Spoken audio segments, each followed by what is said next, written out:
Kebakaran menjadi ancaman di sejumlah wilayah di Indonesia. Dalam beberapa pekan terakhir, laporan kebakaran muncul di berbagai daerah, mulai dari kebakaran hutan dan lahan hingga permukiman warga.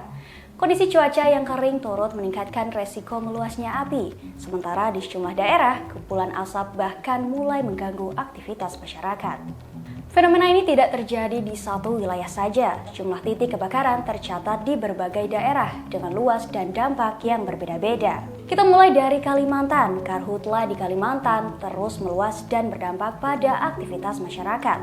Di Kalimantan Tengah saja tercatat 1.795 titik panas dengan sejumlah wilayah terdampak termasuk Palangkaraya, Pulang Pisau, dan Pangkalan Bun. Kabut asap bahkan membuat kualitas udara di Palangkaraya masuk kategori berbahaya dan mengganggu aktivitas sekolah hingga penerbangan. Beranjak ke Sumatera, sebanyak 1.104 titik panas terdeteksi hingga Sabtu 22 Agustus 2026. Sumatera Selatan menjadi wilayah dengan titik panas terbanyak, mencapai 528 titik, disusul Bangka Belitung 221 titik dan Lampung 98 titik. Kebakaran juga terjadi di Pulau Jawa, tepatnya di Sukabumi. Kebakaran hutan dan lahan melanda kawasan Gunung Gelis, Kabupaten Sukabumi pada Selasa malam 25 Agustus 2026.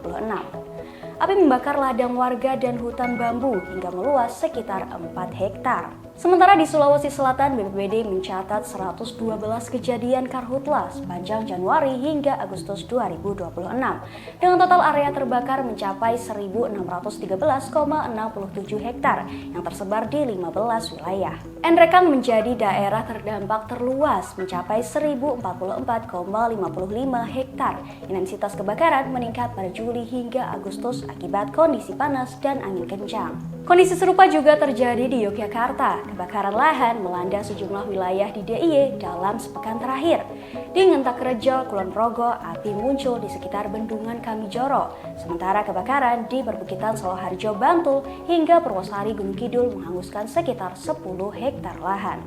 Rentetan karhutla ini tidak lepas dari kondisi cuaca yang semakin kering. BMKG memprediksi puncak musim kemarau 2026 berlangsung pada Juli hingga September, dengan Agustus menjadi periode terluas, mencakup 369 zona musim atau sekitar 48,84% wilayah daratan Indonesia. Namun kemarau bukan satu-satunya persoalan. Di Kalimantan dan Sumatera, polisi menemukan dugaan pembakaran lahan yang dilakukan secara sengaja untuk membuka perkebunan sawit. Sorotan pun mengarah pada industri sawit dan perusahaan pemegang konsesi. Menteri Lingkungan Hidup Jumhur Hidayat menyebut lebih dari 30 perusahaan sedang diproses terkait karhutla sepanjang 2026 dengan potensi kerugian negara sekitar 5 triliun rupiah dan biaya pemulihan lingkungan hampir 10 triliun rupiah. Penindakan hukum pun terus berjalan. Bariskim Polri telah menetapkan 72 tersangka dalam kasus karhutla di Kalimantan dan Sumatera. Di Sumatera Selatan, polisi juga menangkap YAP, JS, dan OB yang diduga terlibat dalam kebakaran di area PT Masih Hutan Persada. Dari Kalimantan hingga Sumatera, Jawa, Sulawesi, dan Yogyakarta, rentetan kebakaran ini menunjukkan bahwa karhutla bukan sekedar persoalan musim kemarau. Ketika lahan terbakar, dampaknya merembet pada kualitas udara, aktivitas masyarakat, hingga lingkungan. Di saat yang sama, dugaan pembakaran sengaja untuk membuka lahan dan keterlibatan sejumlah perusahaan menambah persoalan yang harus diusut. Bagaimana menurut Sobat Suara di tengah maraknya karhutla dan dugaan pembakaran lahan secara sengaja?